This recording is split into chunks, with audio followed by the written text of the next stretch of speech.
Tonight we're in Psalms 55. This is another psalm of David. And this is a psalm that deals with, once again, showing David's anguish, his pain, of what he's going through with those that are against him. This psalm's a little bit different. It's not just David's enemies that he's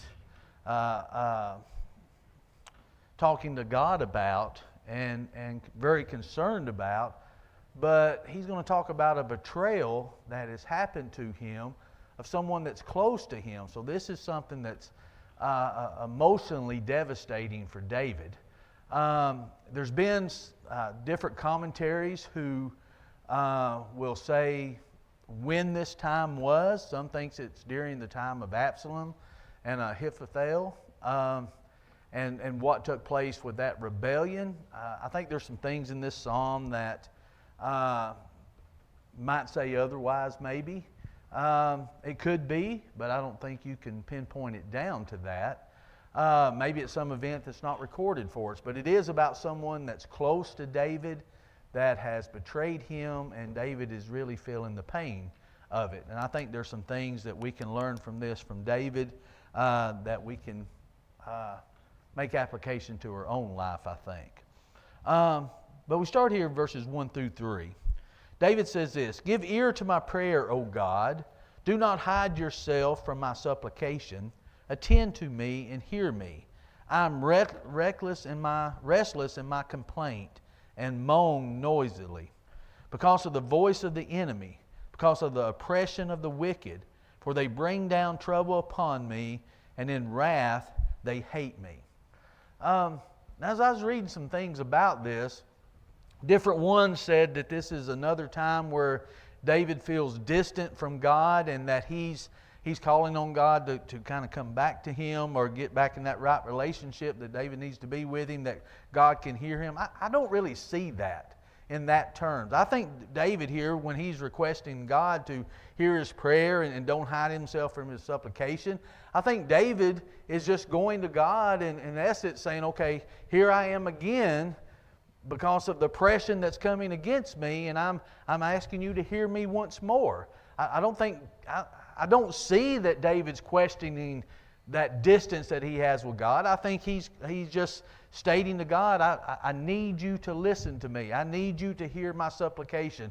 I need you to know what I'm going through and what I'm facing. I think in essence he's maybe saying, okay, we need to really get down close to this, to where it's not just a physical thing that David's doing, even though even the emotions is taking a toll on him. David is just, I think he knows that God is the only one that truly understands what he's feeling, how hurt he is, how devastated he is because of what's going on here.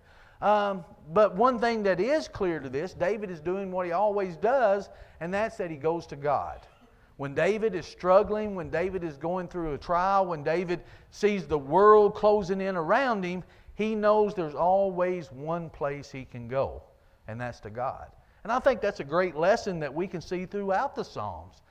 David always goes to God. He goes to God and getting back to a right relationship with God. He understands what God needs for him, as far as when I say needs David to do to be in that right relationship, because God is holy and we're to be holy, and the way we're holy is through God's instructions of doing what he says. So David makes different prayers to God of doing that, of showing that repentance, of showing that change to be able to come back to him. But we also see through David different times of that close relationship that he feels with God.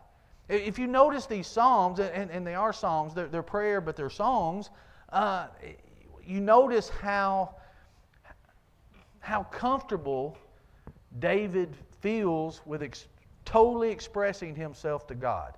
He doesn't leave anything out. He's not talking to God like he's talking to a stranger.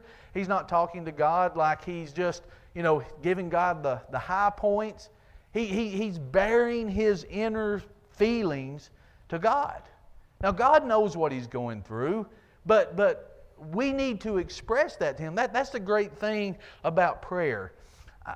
When it comes to prayer, I think that's, aside from salvation, of course, and the abundant life that God gives us the opportunity for, what really separates, I believe, us from the world, makes it different when we go through these trials, when we go through even joys in our life. We can talk to God anytime. We can go to Him with anything that we need. We can go to Him with any joy that we're feeling, any heartache that we're feeling, any emotional trouble that I can't put into words when I'm talking to someone else. We can always talk to God about it. And as David expresses himself here, he's bearing himself out and going to tell God, this is how painful this is to me. This is how painful. You see this, this relationship that David has with God, but David is explaining it from the human terms, the fleshly terms of how hard this is, how heartbroken he is by one, seeing all the evil that's around him, but most importantly in this psalm, someone that he trusted him stuck a knife in his back, by what he's doing to him. He's just devastated because of it, and he's expressing this to God, and I think that's a great thing that we can learn from David. Let's look here starting verse 4. He says, my heart, he goes in and starts telling about how hurtful this is. He said, my heart is severely pained within me, and the terrors of death had fallen upon me. Fearfulness and trembling have come upon me, and horror has overwhelmed me. So I said, oh, that I had wings like a dove, I would fly away and be at rest. Indeed, I would wander far off and remain in the wilderness. I would hasten my escape from the windy storm and tempest. There's been several that suggest that this is something Jesus could have said when it come to his relationship with Judas and what took place with Judas and all the suffering that Jesus actually went through. And I think that's, I got to thinking about that when I was reading. I forgot who it was that made a couple comments about that relationship. And I'll be honest, I've never given that great deal of thought. When I think of Judas, I just think of Judas being betrayed. But you think about the time that Jesus spent with him, knowing what he's going to do, and the interaction that they had, but still having that betrayal there, that had to hurt. The fleshly side, that had to mean something when it come to that. And here you see David as he's expressing, notice how he says, my heart is severely pained within me. The terrors of death have fallen upon me. Fearfulness and trembling have come upon me. Horror has overwhelmed me. How else could he said it? This pretty well explains how awful this is. Now here's what David says. This is so bad, I want to get away from it. I want to be like a dove, fly away. I want to go into the wilderness and stay. I want to get as far away from it as I can. And I think that truly shows the human side. Because when we feel pain, when we feel something going on, or maybe we have a betrayal that happens to us, what do we want to do? We want to get away. Sometimes we think if we move, sometimes we think if we change our location, that the situation will be better, the pain will go away. But does it? Just because we move locations, it doesn't do it like that. Individuals, you'll see individuals do that in church. And I think that's kind of how David is talking about someone that's really close to you. So you have a brother or sister in Christ that betrays you, or you lose their trust, or does something to you. Instead of really trying to work it out, what we want to do? We want to cut and run. I'll just go somewhere else and that make it better. What do you think ought to happen somewhere else? Well, yeah, we're humans. People's going to let us down. That people are going to do things that hurt. People you think wouldn't do anything to hurt you. They'll hurt you maybe by accident, maybe on purpose, maybe by a lot of different reasons. But people will. We're human. We'll let each other down. But how do you handle that? Do we cut and run? Do we go to God about it and express our feelings and then try to help work that out? What do we want to do? I think David is just expressing just what everybody would want to do. Here's how awful this is. I just want to get away from it. I just want to leave. I just want to get away. And if I just get away, maybe I can outrun the hurt. Maybe I can outrun the pain. Well, you may get out of the physical location, but if I move from here to Alabama, and I got hurt here in Tennessee, will I still feel that hurt in Alabama? Well, of course you will. You can't outrun that, but you may try to get away from the situation, but you can't, it still stays with you.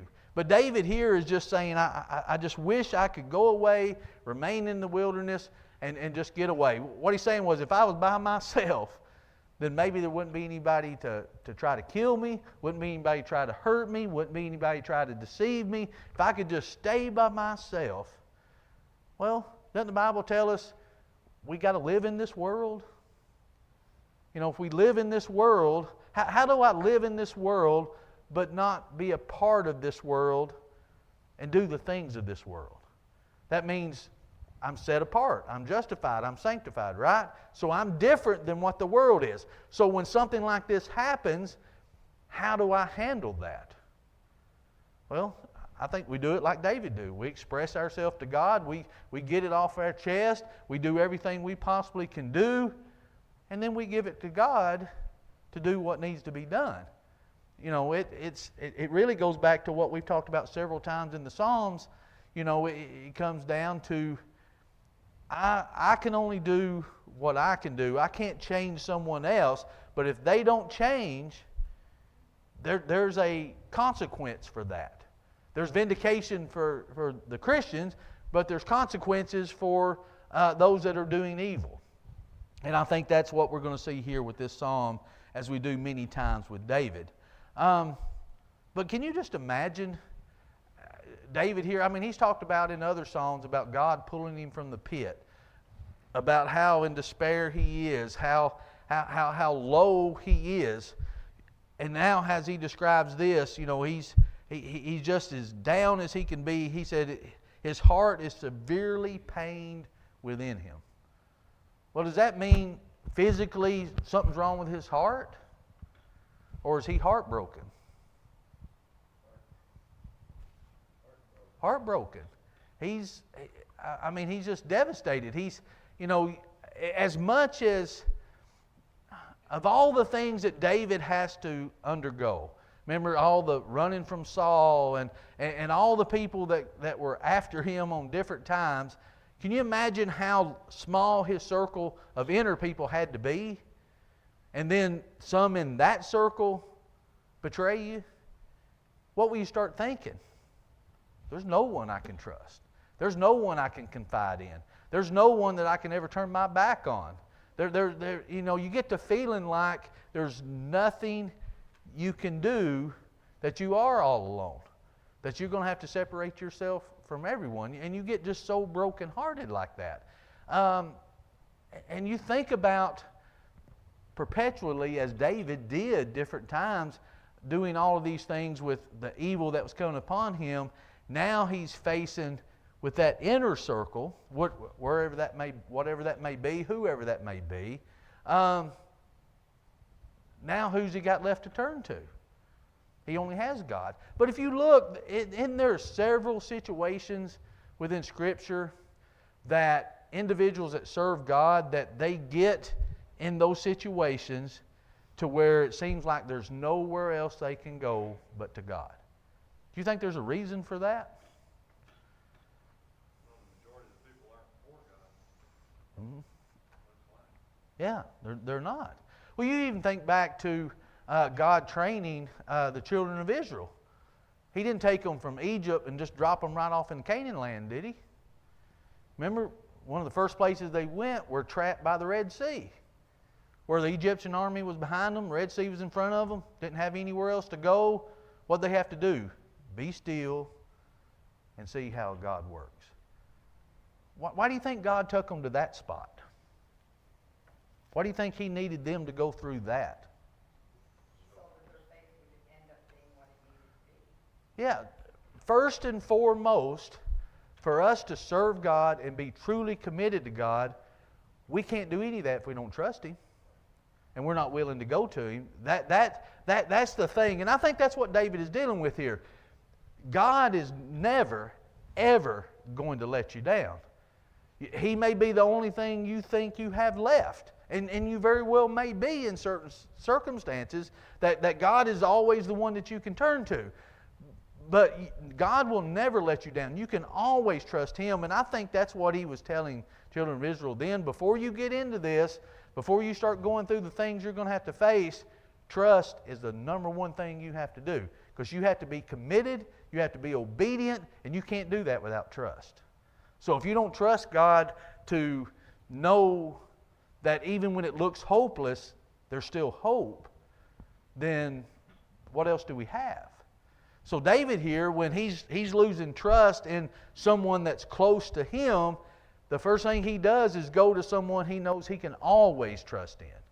Now David knows that he's let God down, but he knows beyond a shadow of a doubt that God has never let him down. So who else could he go to? So in him expressing this to God, I think there's a couple things with this. One, he's expressing things to God that I don't think David could tell someone else. Could a king go around telling people about his weak moments? Could he tell them about, I'm just feeling this is how they got to have a certain persona about them, I would think, to be in that kind of authority. So you just can't go around expressing this kind of feelings around. So David always can do this with God, and he lays it on the line several times to God. He doesn't leave anything out. He even tells God, search me to see. At that one time where he's saying, they're saying I've done this, but in this instance, I've not done anything wrong. You can search me and see. You know me, God. In this instance, I am righteous in this instant. So David didn't care to bear it all to God, even if what he bared was kind of ugly. And what he showed God, David knew that it wasn't what it should be. Well, one of the things that we can fast forward from this point right here to Jesus, and here he was. Who could he trust? Who could he lean upon? Yeah. And one person, that was his father. Yeah. And see, now, David trusted in God when he was a shepherd boy with sheep, and I think that's where he gained his trust over the years. Even though you mess up, you know where the bottom line is. Yeah. And David seemed to be always knowing where the bottom line was. Yeah. And you think about, you bring up a good point with Jesus. You think about even his inner circle, who he could count on. Think about when he went in there to pray, and he left 3 out there to watch. Come back, they were asleep. What did he say? You couldn't even stay awake. You couldn't. He's expecting something. He's needing something. He's up on the cross. What do? They scatter. The human side's really coming out here. It's this growing process. And who could Jesus at that time really trust? You think about in his darkest time in the flesh, what did he do? He went to his Heavenly Father in prayer. That's the example. That's what we're supposed to do. And maybe we don't do that enough. Maybe we don't tell God all of our troubles, all of our trials, and things we go through. Do you think also, is my heart is severely pained within, and the terrors of death have fallen upon me? Do you think it's also an example of God has to tear you down and then build you back up? And we see this, men that go in the military, the first thing you do is they break you down, and then they build you back up, and then you have the confidence and stuff. Is that what you hear? And the terrors of death have fallen. He thinks he's going to die. Yeah. Well, And that's yeah. got to be the lowest point of his life at that moment. And now God is going to build him back up. I'm here for you. Yeah. You're trusting in me. Yeah. Well, I think he's getting to the point, if it was with Absalom's rebellion and Ahithophel, of what he did and that whole process of advising Absalom, if it was that, you start thinking from David's perspective, okay, I was able to get away from Saul, I was able to do this because I had these around me helping me and all this. Now those that I trust are going to do this. Maybe he's looking at it now, okay, death's coming, and now I'm starting to get afraid. I'm not understanding the plan here as much as I did. And I think that very well could be it. I mean, he's probably thinking about that a little more now. It reminds you of Paul in 2 Corinthians. He writes to the Corinthians and says, I don't want you to be confused about what happened in Asia. We were in a bad spot. We thought we were going to die. We thought the sin has been handed down. But then he says, but it took that for us to rely on the God who raises the dead. Basically, he says, Paul said we had to figure out that we were on death's door before we were able to trust fully in God, because he's the only one that can help us. And I think, Well, it's one thing to say you trust in God. It's another thing to have to. And as they say, that's where the rubber hits the road. You know. we have to do plan A instead of plan C. Yeah. And I think that's the key to it all. You know, I really enjoy studying things about. Matter of fact, it's one of the favorite things that I like to interject in sermons and things is that trusting and knowing, okay, God's able to do this, but even if I don't know, I still got to trust Him. I still may die, but I still got to trust Him. I don't know what He's going to do during this moment. I don't know exactly what to pray for to how to get through this, but I know He's able to. I know He's always got my best interest, whatever happens. And that, if we can keep that at the forefront of our mind, there's really not anything we can't face. Even death. You know, sometimes we have this imaginary idea that because I'm a Christian, that I don't have to face the pain like everybody else does. No, I still may have to face the pain. I just don't have to face it alone. That's the difference. I've got somebody there with me. I've got somebody there that I can talk to through it. I got somebody who can get me through it, not necessarily keep me from it. Because there's a big difference in that. When we start thinking God's going to keep us from everything, and then when we don't, then our trust level goes down, doesn't it?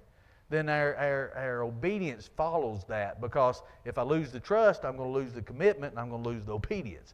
So it has to be the trust part. And that's big talk standing up here, but it's a lot harder when you walk out those doors, you know, to truly say, okay, I'm going to do it. Well, what kind of news are you going to get tomorrow?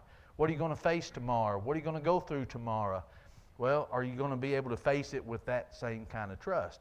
But sometimes that's what it takes, as Titus was saying, Paul was alluding to. Sometimes those things is what it takes for us to truly see, okay, I wasn't there yet, but now I can be. I wasn't as faithful as I thought I would be. You know, that's what I love about Peter. You see Peter's faith as it builds up, goes down, builds up, goes down. Peter's like, I've got faith, I've got faith, I've got faith. Whoa, wait a minute. Not as much faith as I thought. Oh, I've got faith, I've got faith, I've got faith. Well, nope, still not as much as I thought. Not as much as I said I did. You know, and then it had to build up to a point to where he had to truly face, and I think that's what he was facing when he denied Jesus. I think he thought they were going to arrest him, kill him too, crucify him too. So he was afraid of dying, so he denied him. So it had to get to that point. And if you look from that point on, something changed with Peter, didn't it? Something was a little different after that when Jesus had the next conversation with him. Then he had to learn something, you know. And I think that's what we see with David here. In that trust in God, David has faced a lot of things, but he leaves it in the hands of God. He has that trust for God. But here, I believe Jeff's right. I believe he's struggling to the point of now he's thinking more on the physical terms of he's going with this emotional, but now he's thinking about death a little more, and he needs to get this off his chest to God. The faith of your three favorite characters. Yeah. Yeah, we'll get in the furnace. Yeah. I tell you, that phrase, that ought to be on every one of our refrigerator. We don't know what God's going to do. We're still going to serve you. You know, can you imagine that? I don't know what He's going to do, but I'm not serving you. You know, so there you are. That's what we have to get to. Absolutely. Look, starting in verse 9. Destroy, O Lord, divide their tongues. For I have seen violence and strife in the city. Day and night they go around it on its walls. Iniquity and trouble are also in the midst of it. Destruction is in the midst. Oppression and deceit do not depart from its streets. So now he's starting to observe the things that he sees, and he says, it's getting so bad. I guess he's saying, go back like he did Tower of Babel, you're going to have to confuse their language and scatter them out. They can't all stay together like this anymore. Look how bad they're getting. Look at the things that they're doing. I've seen violence and strife in the city, he says. Day and night they go around it on its walls. Iniquity and trouble are also in the midst of it. He said it's everywhere. Some versions actually talk about this being in the marketplace. In other words, David said, you can't even walk down the street and not see it. You can't walk down the streets and not see all this. So what he's telling God to do, you need to destroy. You need to do something. Now, and we've talked about this many times, is there anything wrong with David talking to God about his enemies like that? Talking to God, here it is. And you see that throughout Scripture of Christians crying out, how long? How long is it going to be before you do something? David here is basically saying, in this city, how bad's it got to be? You can't walk down the street, and it's not like that. We say this a lot today. I was hearing some on the radio as I was going to work this morning, and there's one bad thing after another, one bad thing after another, one bad thing after another. The time I got to work, I was in just worked up in a frenzy, just thinking about it. I'm thinking, how worse can it get? Really, you hear this constantly over and over and over again, and you think, how far is God going to let it be? And then the next thought comes to my mind is, okay, maybe that's exactly what we need right now to get us back to God to face things like that. Well, one of the things I can remember when I was a Christian, everything was going, I thought, great. And all of a sudden, we got a sermon, and I thought, I'm guilty. Man, I'm not saved like I thought I was. And I was just floating along. And thank goodness I had read the 23rd Psalm. And I looked, and I said, look what David did. And he was forgiven. I got to get my act into that kind of treatment. And I started studying Psalms at that time, and it's been my favorite. And I tell you, it's a shame, and I was guilty of this to an extent, but by and large, what do people mostly know about David? Bathsheba and Goliath.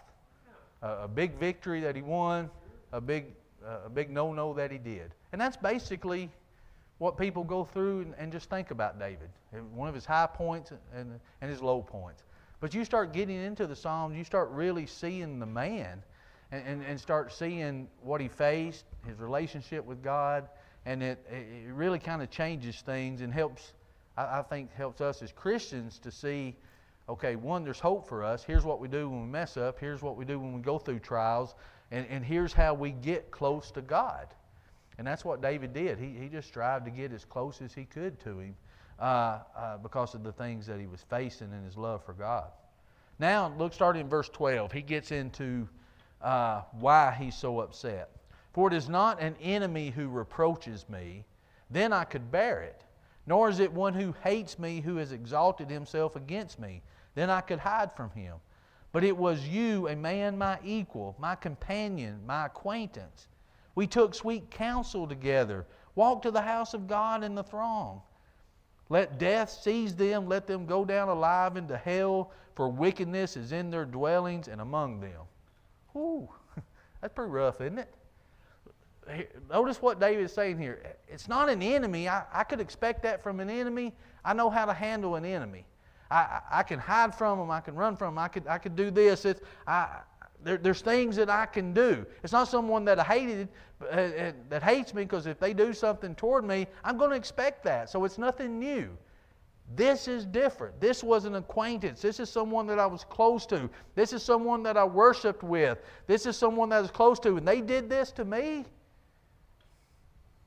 He tells God, this is what needs to happen. This is how bad they are. This is how deceitful they are. I mean, David he's hurt, he's angry, he's just going through all kinds of emotions here, and he's letting God know that this isn't just a normal thing. This is something that's, I don't know how to deal with it. Because I could deal with the enemies that's coming. I could deal with all of that. What do I do now? What do I do with this? This is what needs to happen to him. Now, do you think David was wrong in saying this? Notice what he says. Let death seize them. Let them go down alive into hell, for wickedness is in their dwellings and among them. I think that God will hear what you're saying or what you want to have happen to them, but that doesn't necessarily mean that's what's going to happen. Well, if you look too, he says, for wickedness is in their dwellings and among them. This person is pretty wicked that he's talking about. And we know what the destination of the wicked is if they don't change. And he's talked before, he wants God to be able to stop their efforts in doing that. I think when you get to this, I think that's where I have a little trouble thinking it's the situation with Absalom. I don't know, maybe David would say that if it's about that. I think that would be even a little harsh for him and for that instance, I would think. But maybe not. Maybe it is about that instance. But you really look at, you can really see, you can almost picture David like you're standing there with him as he's talking to God, and you can see the expression on his face. You can see the hurt in his eyes. You can see the anger in his clenched fist when he's talking. You can see all these emotions going on. And I think that's normal because if someone hurts us, what's usually our first reaction? Someone that's close to us. Hurt them bad. Yeah, hurt about anger. You don't want to show the hurt, so what are you going to do? You're going to lash out. You're going to show the anger. You're going to show that emotion because you don't want them to know that it hurt you. And I don't think David's going around telling this. I think he's just telling God. But I think that's our first emotion. We're angry. I don't want somebody to know that they hurt me. That's there's two emotions that I don't know how to deal with a lot of times. It's embarrassment and hurt. I don't know how to deal with those. Anger I can deal with. It's not right, but I know what that looks like. I know what that feels like. Happy, I know what that feels like. You go through all these emotions, and David here is feeling this hurt, so he's got all these emotions at one time coming, is hurt and devastation, and now it's turned to anger, because anger is what's going to help him feel a little better at the time. And I think he's expressing that to God. I think sometimes we study these people and we forget they are human beings just like we are. We've all said things in a heated moment in which you can't unring a bell and we're sorry. And even though he's talking to God, his emotions, like you said, Yeah. but everyone has said something at some time or another, and a few minutes or a few days later, he's no different. He's Yeah. a human being. Job did the same thing. Yeah. Job, when he was going through all his pain, he got a lot off his chest. So it does show the human side. And I think it's good to see things like this because it helps us to say, okay, they had these emotions. How do I deal with my emotions? Because emotions is a big part of how we live our life. It's not just the actions. Those emotions can lead to those actions.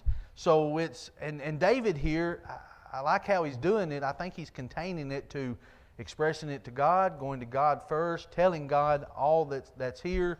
I think that to me is why he's a man after God's own heart more than anything, because he bears everything, the good, bad, and the ugly for it. David was a man who loved the law. He loved the Old Testament. He knew it. So he paints pictures of the city that reminds us of Sodom and Gomorrah. This picture that reminds us of the sons of Korah or David and Abiram.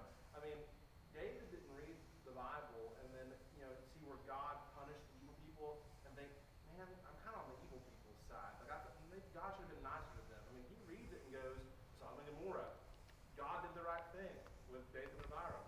God did the right thing. And so if that's what needs to happen, if this is evil and God needs to take care of it, David's not going to lose sleep over saying sin needs to be dealt with, basically. Yeah. He's drawn on those older stories. Oh yeah, even when God dealt with him, he didn't I mean, when he expressed what he needed to do and knowing he needed to change, he didn't say, well, that wasn't my fault. He didn't make all these excuses for it. He knew exactly that God, once again, did what he needed to do.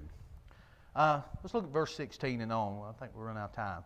As for me, I will call upon God, and the Lord shall save me. Evening and morning and at noon I will pray and cry aloud.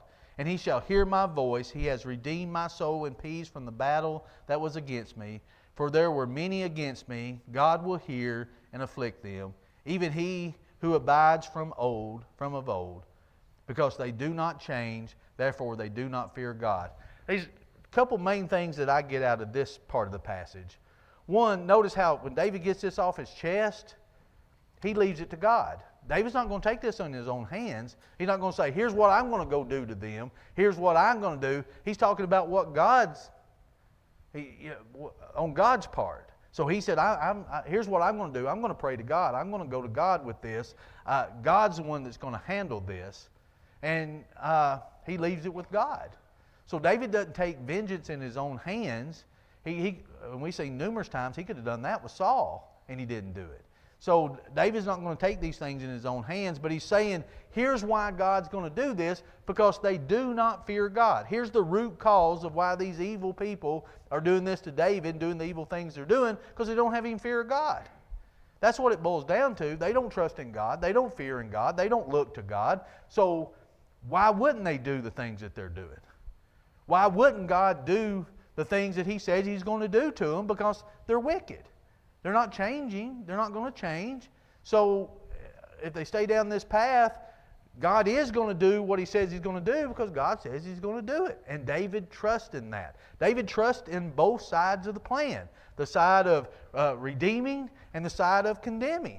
He believes in both of that because he believes in God. Here's what's going to happen, destruction. Here's what's going to happen, everlasting life.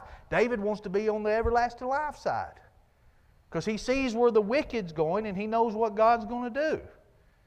So David is once again trusting in God, but even after spilling out all these emotions, he's still leaving it to God. He's not taking this into his own hands. And I think that once again says things about David's character. What are we on? Verse 20? He has put forth his hands against those who were at peace with him. He has broken his covenant. The words of his mouth were smoother than butter, but war was in his heart. His words were softer than oil, yet they were drawn with a sword. Now he's going on saying this is the kind of person this was. This wasn't somebody who just comes right out and does it. This is someone who's smooth about it. This is someone, as he says about his words, his mouth is smoother than butter, but war's in his heart. His words are softer than oil. Here's what he says, but here's what he's going to do. You know, he said, this one's you got to watch, not the one that comes straight at you, but the one that has these smooth words, the ones who's kind of going to get you comfortable so they can stab you in the back. He said, this is how evil this individual is. And notice how he ends here. Cast your burden on the Lord, and he shall sustain you. He shall never permit the righteous to be moved, but you, O God, shall bring them down to the pit of destruction. But bloodthirsty and deceitful men shall not live out half their days, but I will trust in you. It's almost like David pours his heart out, and he says, I'm leaving it up to you. They're going to get their due. I'm confident now. I can move on. I'm just going to trust in you. Here's what I'm going to do. It's just like he got it off his chest, and now he feels better. You know, he's told God what he needs to tell God. He's confident that God's going to do what God's going to do. What more can David do now? So now he should be able to just say, I trust in God. Any final thoughts? All right. I appreciate you listening.